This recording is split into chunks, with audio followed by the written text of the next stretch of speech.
Hello, আসসালামু আলাইকুম। আশা করি সবাই ভালো আছেন এবং সুস্থ আছেন। আমি মরফা আক্তার স্বর্ণা, আপনার এই ভিডিওটা দেখতে পাচ্ছেন স্বর্ণাস ওয়েবলাগে।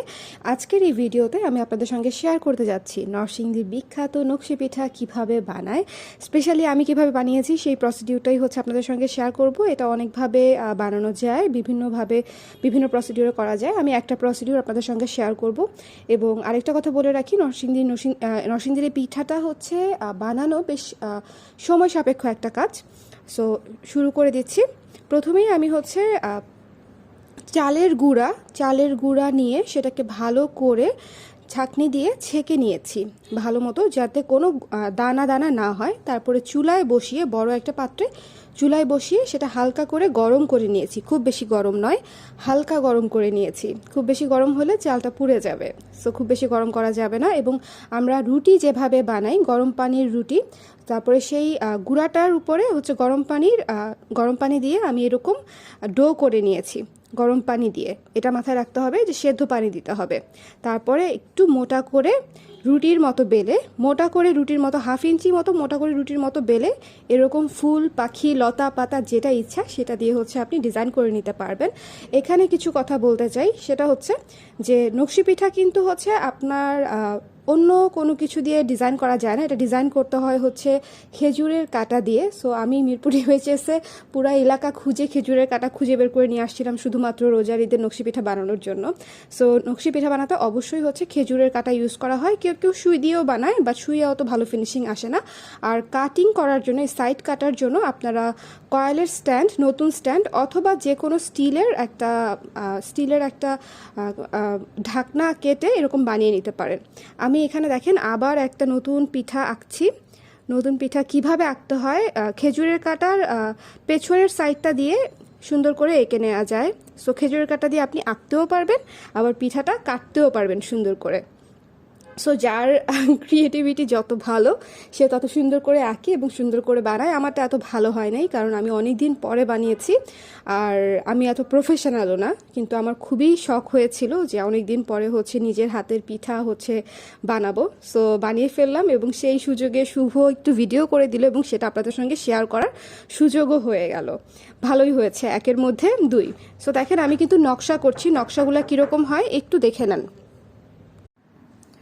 সো যা বলছিলাম, যে এই খেজুরের কাঁটা দিয়েই পুরো পিঠা বানিয়ে ফেলা যায়, আর সাইড কাটার জন্য আপনারা স্টিলের স্ট্যান্ড সুন্দর করে বানিয়ে নিতে পারবেন। সো এখন হচ্ছে পিঠা ভাজার পালা। তেলটা ভালো মতো গরম করে পিঠা, দেখেন সুন্দর একটা সূর্যমুখী পিঠা, যেটা হচ্ছে ভাজার জন্য দিয়ে দিয়েছি তেলে। এটা হচ্ছে উল্টে পাল্টে হচ্ছে সুন্দর করে ভাজতে হবে। আচ্ছা, আরেকটা কথা বলি ফাঁকে দিয়ে, আমি এরকম ভিডিও এর আগে কখনো বানাইনি, ভয়েসও দিইনি। সো আমার ভুলগুলা হচ্ছে ক্ষমা সুন্দর দৃষ্টিতে দেখবেন। সো এখন হচ্ছে পিঠাগুলা হচ্ছে ভেজে নিচ্ছি। পিঠাগুলা এই যে উল্টে দিলাম, উল্টে সুন্দর করে এই পাশ ও পাশ খুব যেন সুন্দর করে ক্রিস্পি হয়ে ভাজা হয়, এটার দিকে একটু খেয়াল রাখতে হবে। ভাজা হয়ে গেলে পিঠাগুলা আমরা একটা পাত্রে উঠিয়ে রাখবো। এই যে এরকম লালচে করে ভাজা ভাজা ভাজা করতে হবে, সুন্দর করে লালচে করে ভেজে নিয়ে এখন উঠিয়ে রাখার পালা। উঠিয়ে রাখতে হবে। আরেকটা কথা বলি, পিঠা কিন্তু 2বার ভাজতে হয়, মানে এই পিঠা পরপর 2বার ভাজতে হয়। প্রথমবার যেদিন বানাবেন সেদিন ভাজতে হবে, আর দ্বিতীয়বার হচ্ছে যেদিন গুড়ের শিরা দিবেন সেদিন আরেকবার ভেজে গুড়ের শিরায় চুবোতে হবে।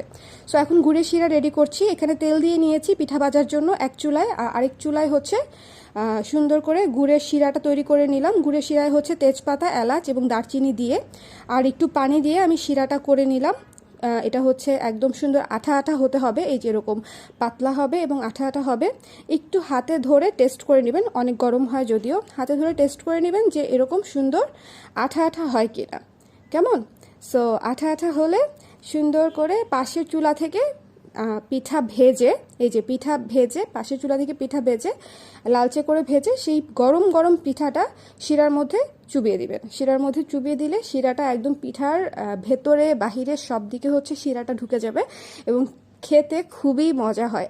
কারণ পিঠাটা একদিকে হচ্ছে 2বার ভাজার ফলে খুব ক্রিস্পি হয়, এবং আরেক দিকে গুড়ের মিষ্টি শিরাটা দিয়ে হচ্ছে করা যায়। আরেকটা কথা বলি, গুড়টা কিন্তু আমি ইউজ করেছি আখের গুড়। হ্যাঁ, সো এটা একটু মাথায় রাখবেন যে আখের ঝোলা গুড়টা হচ্ছে ইউজ করা হয়েছে এখানে। এখন পিঠা হচ্ছে উঠিয়ে নেওয়ার পালা।